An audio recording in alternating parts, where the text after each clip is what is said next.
आज हम लोग दिल्ली सल्तनत के अंतर्गत खलजी साम्राज्यवाद और अलाउद्दीन खिलजी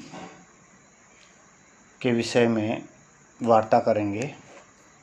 आमतौर पर भारतीय इतिहास में खिलजियों को अफ़गानी समझा जाता है, जबकि वास्तव में अगर देखा जाए तो खिलजी मूलतः तुर्क थे और तुर्किस्तान से 10वीं शताब्दी के आसपास आकर अफ़गानिस्तान में खलज प्रदेश में बसे। एक अरब भूगोल शास्त्री इब्न होकल खिलजियों को तुर्की मूल का बताता है। तारीख़ फ़खरुद्दीन मुबारक शाह के लेखक फ़खरुद्दीन ने खलजियों को तुर्क बताया है। वो 64 तुर्की कबीलों की बात करते हैं, उन 64 में एक खलजी हैं। इसी प्रकार तबकाते नासिरी के प्रसिद्ध अनुवादक रेवट्री के अनुसार भी खिलजी तुर्क कबीला था और डॉक्टर के.एस. लाल भी खलजियों को तुर्की कबीला बताते हैं। अब खलजी तुर्क दीर्घ काल तक अफ़गानिस्तान में रहने के कारण उन्होंने उस देश की आदतों, रीति रिवाजों, परंपराओं को अपना लिया था। इस कारण से वे तुर्कों की अपेक्षा अफ़गान ज़्यादा समझे जाने लगे थे। 1287 में जब दिल्ली सल्तनत के सुल्तान बलबन की मृत्यु हो गई तो उसके बाद में एक के बाद उसके जो उत्तराधिकारी थे, भले वो कैमूर्स रहा हो या कैकुआबाद, दोनों ही कमज़ोर सिद्ध हुए और 13 जून 1290 को कैकुआबाद का वध करके उसी के सहयोगी जलालुद्दीन फ़िरोज़ खलजी ने स्वयं को दिल्ली सल्तनत का सुल्तान घोषित किया। एक प्रकार से हम ये कह सकते हैं कि गुलाम वंश का अंत हो गया और उसकी जगह खलजी वंश का सत्ता पर अधिकार स्थापित हुआ और खिलजी वंश की स्थापना जलालुद्दीन फ़िरोज़ शाह खिलजी के नेतृत्व में हुई। इसको इतिहास में कई बार खलजी क्रांति के नाम से भी बोला जाता है, पुकारा जाता है। खलजी क्रांति के परिणाम सुदूरगामी हुए। एक नवीन वंश का उदय हुआ और इस वंश ने निरंतर विजयों, कूटनीति के माध्यम से एक नए युग को, नए क्रियाकलापों को जन्म दिया। जलालुद्दीन खिलजी ने सभी को साथ लेकर चलने का प्रयास किया, विशेषकर बलबन के परिवार को, उनके वंशजों को एक साथ लेकर आगे बढ़ने का काम किया। लेकिन तत्कालीन कड़ा के गवर्नर मलिक छज्जू, जो बलबन के वंशज थे, उन्होंने विद्रोह किया 1290 में और उस विद्रोह को दबा दिया गया बाद में। उसके बाद में सिद्दी मौला के द्वारा विद्रोह किया गया, लेकिन वो विद्रोह भी दबा दिया गया। 1291 में जलालुद्दीन खिलजी ने रणथंभौर पे आक्रमण किया। रणथंभौर के शासक राणा हमीर देव से मुकाबला हुआ, लेकिन शाही सेना को वापस लौटना पड़ा। उसके बाद में 1292 में मंडोर पर आक्रमण किया, भीलसा पे आक्रमण हुआ और 26 जनवरी 1296 को अलाउद्दीन खिलजी जब वापस कड़ा लौटा तो उसके बाद में षड्यंत्र पूर्वक जलालुद्दीन खिलजी को कड़ा बुलाया गया और 20 जुलाई 1296 को ये दिन अलाउद्दीन के द्वारा जलालुद्दीन खिलजी की हत्या कर दी गई और जलालुद्दीन के सिर को भाले में छेद कर कड़ा और मानकपुर के मार्गों में घुमाया गया और अलाउद्दीन खिलजी 1296 में दिल्ली सल्तनत का नया सुल्तान घोषित हुआ। अलाउद्दीन जलालुद्दीन के एक भाई शिहाबुद्दीन मसूद खिलजी का पुत्र था और जलालुद्दीन खिलजी ने अपनी पुत्री का विवाह भी उससे कर दिया था, तो भतीजे के साथ साथ में वो दामाद भी था। जलालुद्दीन ने अलाउद्दीन को मीर ए तुजुक का पद दिया था। बाद में जब अलाउद्दीन खिलजी ने अपने आप को सुल्तान घोषित किया 1296 में, उससे पहले अलाउद्दीन खिलजी कड़ा का गवर्नर था, मीर ए तुजुक के पद पर रह चुका था, उसुम का अध्यक्ष रह चुका था। सुल्तान की बगैर अनुमति के 1296 में अलाउद्दीन के द्वारा देवगिरी पर आक्रमण किया गया था, जिससे सुल्तान नाराज था, इसीलिए 1296 में उसकी हत्या की गई। 20 अक्टूबर 1296 को दिल्ली में प्रवेश करता है। बलबन द्वारा निर्मित लाल महल में एक बड़ा समारोह आयोजित किया जाता है और जनता का विश्वास प्राप्त करने के लिए उसने अपने सहयोगियों और जनता के बीच खूब धन बंटवाया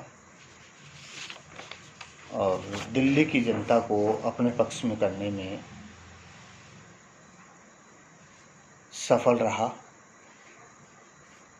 शेखों को और उलेमा को उसने मुक्त हस्त से धन और भूमि दान में दी। कई दिनों तक दावतों का दौर चलता रहा। उसने ये सब नाटक इसलिए किया कि अल्पकाल में ही वहाँ की जनता स्वर्गीय सुल्तान की हत्या की घटना को भूल जाए, और लोग भूल भी गए। अलाउद्दीन एक दूरदर्शी राजनीतिज्ञ था। उसने एक मिलीजुली सरकार का गठन किया। 3 प्रकार के लोगों को उसने अपनी सरकार में सम्मिलित किया। बलबन और कैकुबाद के समय के अमीर जो अभी तक महत्वपूर्ण पदों पर नियुक्त थे, उनको अपने साथ लिया। दूसरे जलाली अमीरों को, और तीसरे अलाउद्दीन खिलजी के स्वयं के जो सहायक और अनुयायी अमीर थे, इन तीनों की मिलीजुली सरकार उसने बनाई। उनको पद दिए गए और इसी दौरान उसने अलमास बेग को उलग खां, जो उसका भाई था, मलिक नुसरत जलेसरी को नुसरत खां, मलिक हिजाबुद्दीन को जफ़र खां, मलिक संजर को अलप खां की उपाधि दी। आगे चलकर उलग खां, नुसरत खां और अलप खां ने अलाउद्दीन खिलजी के विजय अभियान में महत्वपूर्ण सेनापतियों की भूमिका निभाई, इसमें कोई दो राय नहीं है। उसके साथ में उसने बहुत सारे परिवर्तन किए, सेनाओं में नई भर्तियां की, अमीरों और जन साधारण जनता को ऐसे सुख और संपन्नता का अनुभव करवाया कि लोग पिछले दिनों को भूल जाएं। लेकिन जब वो दिल्ली की सल्तनत संभालता है और जनता और अमीरों का समर्थन प्राप्त कर लेता है, तो उसकी स्थिति काफ़ी मजबूत हो जाती है।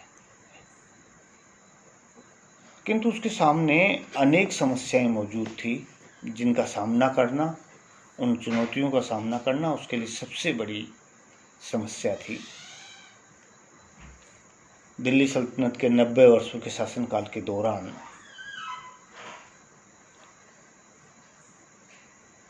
मुस्लिम शासक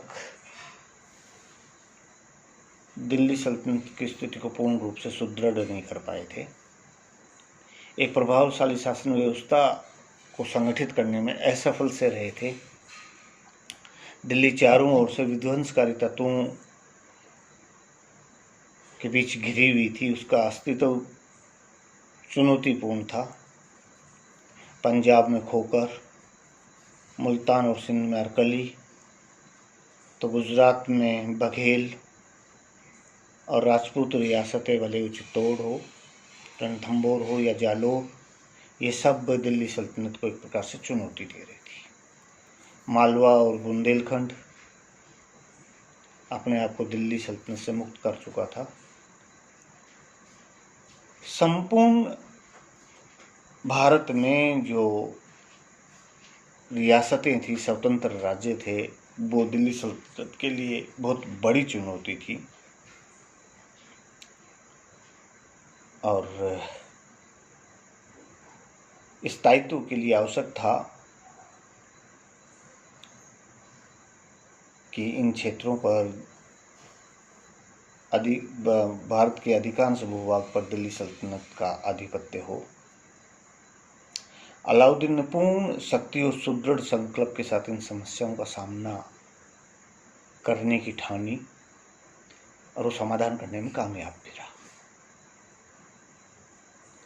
उसके सामने जो सबसे बड़ी चुनौती थी वो जलालुद्दीन के पुत्र थे, अरकली खां और कादर खां। इन दोनों को उसने मौत के घाट उतरवा दिया, उनके परिवारों को बंदी बना लिया गया।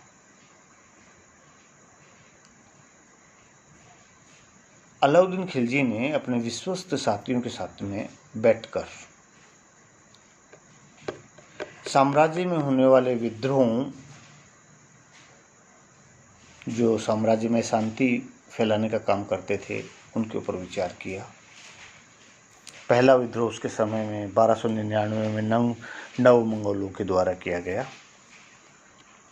तो दूसरा विद्रोह अकद खां ने किया, जो सुर्गे सुल्तान का भाई था। और तीसरा विद्रोह बदायूं के राज्यपाल मलिक उमर और उसके भाई अवध के राज्यपाल मंगू खां ने किया। ये दोनों उसके भांजे थे। लेकिन इन विद्रोहों को सुल्तान के द्वारा दबा दिया गया। फिर हाजी मौला के द्वारा हुआ। एक के बाद एक अनेक विद्रोह हुए। सुल्तान को ये विश्वास हो गया कि मौलिक व्यवस्था, जो मौजूदा व्यवस्था जो है, उसमें मौलिक दोष हैं। अपने विश्वास पात्र दरबारियों के साथ उसने समस्याओं पर गहन विचार विमर्श किया और वो इस निष्कर्ष पर पहुंचा कि 4 कारण हैं जिनकी वजह से राज्य में विद्रोह होता है। पहला, सुल्तान को जनता और अपने पदाधिकारियों के भले और बुरे के बारे में जानकारी प्राप्त नहीं होना। दूसरा, मद्यपान का सेवन, शराब षड्यंत्रों और विद्रोहों की मूल जड़ मानी। तीसरा, अमीरों में सामाजिक मेल मिलाप तथा परस्पर विवाह संबंध, जिससे उन्हें सुल्तान के विरुद्ध संगठित होने का अवसर मिलता था। चौथा, प्रमुख व्यक्तियों के पास अत्यधिक धन होना। वो मानता था कि अगर लोगों के पास धन नहीं होगा तो रोजी रोटी में लगे रहेंगे, तो विद्रोह की भावना या षड्यंत्र का समय उनको नहीं मिलेगा, सोचने का, विचार करने का मौका ही नहीं मिलेगा। जब विद्रोह के कारणों का पता लग गया तो उनका उपाय भी उसने सुझाया। 4 आदेश उसने जारी किए। पहला, जितनी भी मिल्क अर्थात सरकारी अनुदान, इनाम और वक्फ अर्थात धार्मिक अनुदान के रूप में दी गई भूमि थी, उनको सबको जब्त कर लिया उसने। बहुत सारे लोगों को उसने गरीब बना दिया इसके माध्यम से। दूसरा, राज्य में गुप्तचर विभाग का गठन, और ये गुप्तचर विभाग अमीरों के दफ्तरों, घरों और नगरों में निगरानी रखने का काम करते थे और उनके नियमित कार्यकलाप जो थे उनकी सूचना सुल्तान तक पहुंचाने का काम करते थे। इन गुप्तचरों के भय से अमीर बुरी तरह आतंकित हो गए और वो सावधान रहने लगे। तीसरा, राजधानी में शराब तथा अन्य मादक द्रव्यों के निर्माण और प्रयोग पर पाबंदी लगा दी गई। चौथा, अमीरों के परस्पर मिलने और विवाह संबंधों के ऊपर कुछ प्रतिबंध लगा दिए गए, जिससे सामाजिक मेल मिलापों और संगोष्ठियों का अंत हो गया। ये आदेश लागू होने के बाद विद्रोह की संभावना पूरी तरह समाप्त सी हो गई। राज्य के उच्च अमीर, पदाधिकारी और जनता बुरी तरह से आतंकित हो गई और भविष्य में किसी ने भी विद्रोह करने का साहस नहीं किया। अलाउद्दीन खिलजी के द्वारा जो राजत्व का सिद्धांत अपनाया गया, उसके अनुसार उसने सुल्तान की निरंकुश शक्तियों में विश्वास किया। सुल्तान केवल ईश्वर के प्रति उत्तरदायी होता है और पृथ्वी पर ईश्वर का नायब होने का दावा करता है। सुल्तान एक स्वेच्छाचारी शासक समझा जाता था। कोई भी व्यक्ति उसका मार्गदर्शन नहीं कर सकता, वो स्वीकार भी नहीं करेगा। अलाउद्दीन खिलजी नहीं चाहता था कि अमीर पुनः राज्य में शक्तिशाली बने और उसकी नीतियों को प्रभावित करें। वो अमीरों को पूर्ण रूप से सेवक बनाकर रखना चाहता था। इसीलिए उसने सबको आतंकित किया। अलाउद्दीन का मानना था कि धर्म का राजनीति से कोई संबंध नहीं है। उलेमाओं का राजनीति में हस्तक्षेप करना उसको पसंद नहीं था, उसने इजाज़त भी नहीं दी। अलाउद्दीन खिलजी पहला दिल्ली सुल्तान था जिसने धर्म पर राज्य का नियंत्रण स्थापित किया। राज्य में अपनी स्थिति को मजबूत करने के लिए उसने इल्तुतमिश की भांति खलीफा से मान्यता प्राप्त नहीं की, कोशिश भी नहीं की उसने, लेकिन वो अपने आप को खलीफा का नायब मानता था, प्रतिनिधि मानता था। अलाउद्दीन खिलजी ने साम्राज्य विस्तार की नीति अपनाई, अनेक विजय अभियान चलाए। वो एक अत्यंत महत्वाकांक्षी व्यक्ति शासक था। उसको अपने प्रारंभिक शासनकाल में जो सफलताएं मिली उससे वो अहंकारी हो गया था, तो असंभव योजनाएं बनाने लगा।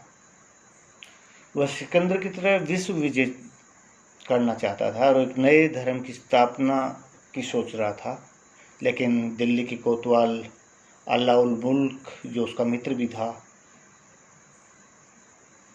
उसने उसको ऐसा नहीं करने की सलाह दी। उसने कहा कि धर्म की स्थापना करना पैगंबरों का काम है, आपका शासक का काम नहीं है। शासक का काम केवल राज्य करना है, न कि धर्म की स्थापना करना। जहाँ तक विश्व विजय का संबंध है, उसने कहा कि आप अपना कार्य क्षेत्र हिंदुस्तान को बनाओ, भारत देश को बनाओ,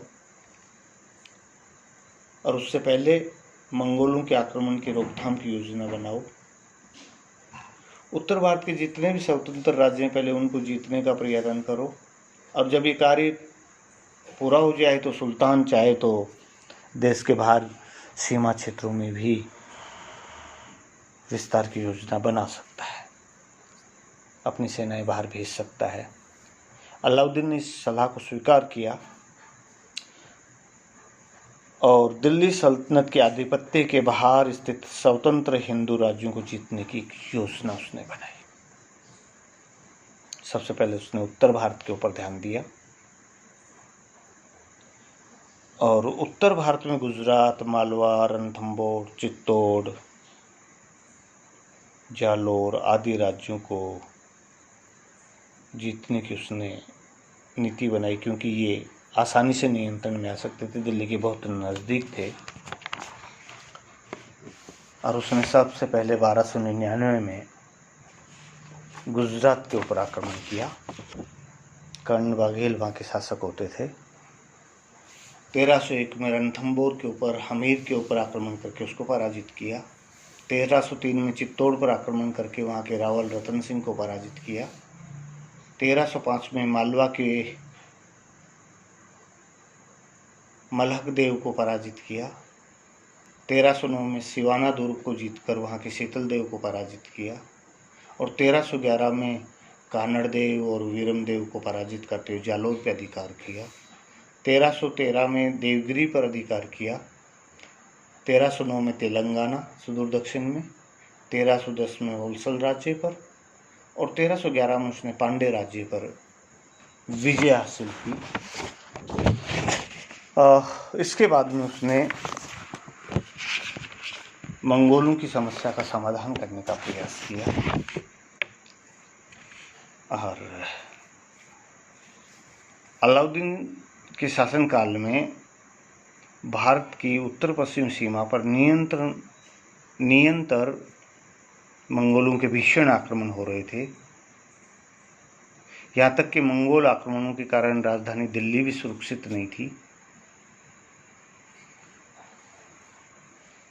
अलाउद्दीन के शासनकाल में भारत पर 6 मंगोल आक्रमण हुए और वे सभी अक्शियाना के मंगोल शासक दावा खां द्वारा भेजी गई सेनाओं के द्वारा हुए। 1297-98 में जफर खां के नेतृत्व में लाहौर को जीता गया मंगोलों के द्वारा। 1299 में साल्दी के नेतृत्व में सहवान के क्षेत्र को जीता गया। और 1299 में पुनः कुतलुक खां के नेतृत्व में दिल्ली को घेरा गया, दिल्ली को आतंकित किया गया। 1301 में पुनः दिल्ली में सीरी के दुर्ग को घेरा गया। 1305 में अली बेग और तरतक के नेतृत्व में अमरोहा पर आक्रमण हुआ। और 1306 में मंगोलों का अंतिम आक्रमण भारत के ऊपर हुआ, जो राजपूताना के नागौर तक पहुँचे। यहाँ शाही सेना ने मंगोलों को युद्ध में पराजित किया और मंगोलों को भागने के लिए मजबूर किया। बड़ी संख्या में मंगोल सैनिकों को कैद कर लिया गया। लगभग 20,000 मंगोल युद्धबंदियों के साथ में, जिनमें मंगोल नेता कबक भी सम्मिलित था, पकड़े गए। अलाउद्दीन खिलजी इतना क्रुद्ध हुआ कि समस्त मंगोल युद्धबंदियों को हाथियों के पैरों के नीचे कुचलवा दिया और उनकी खोपड़ियों को बदायूं के दरवाजे पर मीनार के रूप में टकवा दिया। उनकी स्त्रियों और बच्चों को दिल्ली और हिंदुस्तान के अन्य प्रदेशों में गुलाम के रूप में बेच दिया गया।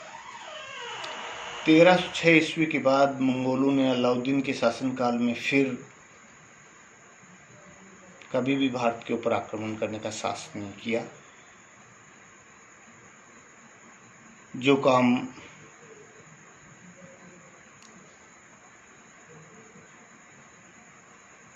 अलाउद्दीन खिलजी के नेतृत्व में हुआ, मंगोलों से हमेशा के लिए भारतीय भूमि का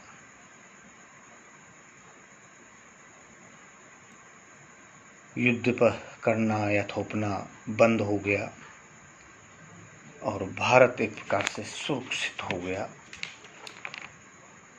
धन्यवाद।